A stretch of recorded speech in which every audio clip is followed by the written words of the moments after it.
नमस्कार, मैं रचना शर्मा चढ़ती कला टाइम देख रहे सभी दर्शकों का स्वागत करती हूँ। आप देख रहे हैं हिंदी टॉप न्यूज। किसान आंदोलन के 108 दिन हो गए हैं। जब आंदोलन की शुरुआत हुई तो सर्दी थी, लेकिन अब गर्मी आ गई है। ऐसे में किसान सड़कों पर रहने के लिए पक्के निर्माण कर रहे हैं, और जिसमें कि बुजुर्गों के कमरे में गर्मी से राहत देने के लिए एसी लगाई जा सके। भारतीय किसान यूनियन डुआबा के अध्यक्ष किसान नेता मनजीत सिंह राय ने कहा है कि सिंगू बॉर्डर पर स्थायी निर्माण होगा। वहीं किसान नेता राकेश टिकैत ने भी यही कहा कि अब सड़कों पर पक्के घर बनाए जाएंगे। उन्होंने कहा कि अभी दिल्ली बॉर्डर पर कुछ घर बने हैं और भी बनाए जाएंगे। किसान नेता राकेश टिकैत अब देश के अलग अलग हिस्सों में जाकर पंचायत कर रहे हैं। इतना ही नहीं, सभी विधानसभा चुनाव वाले राज्यों में जाकर राकेश टिकैत बीजेपी को वोट नहीं देने की अपील कर रहे हैं।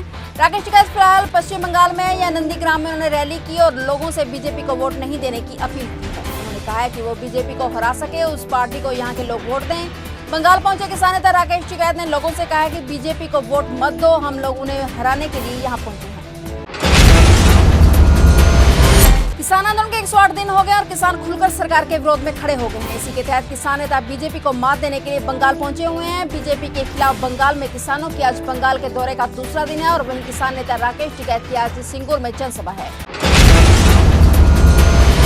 अक्सर अपने बयानों को लेकर सुर्खियों में रहने वाले उन्नाव से बीजेपी सांसद साक्षी महाराज ने एक बार फिर से विवादित बयान दिया है। राजस्थान के सीकर पहुंचे साक्षी महाराज ने प्रदर्शन कर रहे किसानों को आतंकी कहा है। सांसद साक्षी महाराज ने कहा कि जो लोग किसानों के नाम पर आंदोलन कर रहे हैं वे किसान हैं ही नहीं, वो तो आतंकवादी है या फिर दलाल हैं या फिर राजनीतिक पार्टी के कुछ लोग हैं। पश्चिम बंगाल का सियासी अखाड़ा सज चुका है। केंद्रीय गृह मंत्री अमित शाह आज बंगाल के 2 दिन के दौरे पर हैं। वह आज खड़गपुर में रोड शो कर रहे हैं, तो वहीं ममता बनर्जी भी एक्शन मोड में आ गई हैं। चोट लगने के बाद भी वह व्हील चेयर पर चुनावी हुंकार भर रही हैं।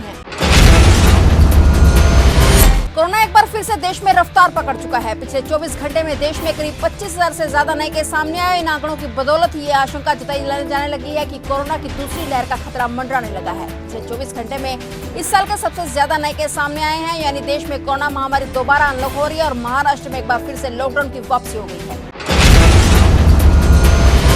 जम्मू कश्मीर के शोपियां में सेना और आतंकियों के बीच मुठभेड़ में जैश के टॉप कमांडर सज्जाद अफगानी के फंसे होने की आशंका है। सेना के इस ऑपरेशन में एक आतंकी मार गिराया गया है। सज्जाद अफगानी 2018 से सक्रिय है।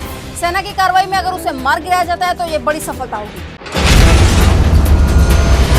एंटीलिया केस में सचिन वाजे को राष्ट्रीय जांच एजेंसी एनआईए ने गिरफ्तार कर लिया है। वाजे की गिरफ्तारी के बाद विपक्षी बीजेपी ने प्रदेश की उद्धव ठाकरे के नेतृत्व वाली सरकार के खिलाफ मोर्चा खोल दिया है। महाराष्ट्र बीजेपी के वरिष्ठ नेता राम कदम ने ट्वीट कर सचिन वाजे का नार्को टेस्ट कराने की मांग की है। राम कदम ने वाजे की गिरफ्तारी के मसले पर उद्धव सरकार को भी घेरा है। शनिवार का दिन इतिहास के पन्नों में इसलिए दर्ज हो गया है क्योंकि पहली बार देश के राष्ट्रपति ने वाराणसी की विश्व प्रसिद्ध गंगा आरती देखी। इससे पहले कई देशों के राष्ट्राध्यक्षों ने वाराणसी के दशमवेश में घाट पर गंगा आरती देखी है, लेकिन पहली बार देश के राष्ट्रपति रामनाथ कोविंद ने गंगा आरती का अलौकिक नजारा निहारा।